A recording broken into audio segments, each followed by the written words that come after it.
একটা ছেলে যদি থাকে, একটা মার কত যে শান্তি। খেতে না দেখ বা পড়তে না দেখ, তবু মনে হয় সে মাটা অনেক খুশি।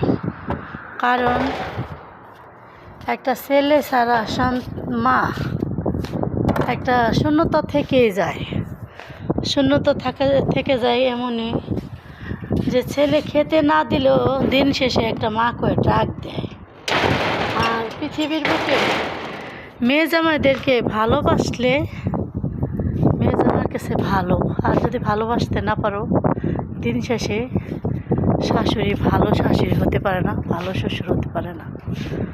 তা আমি আল্লাহ পাক আমারে 2টা কন্যা সন্তান দিয়েছে, আমার একটা ছেলে নাই।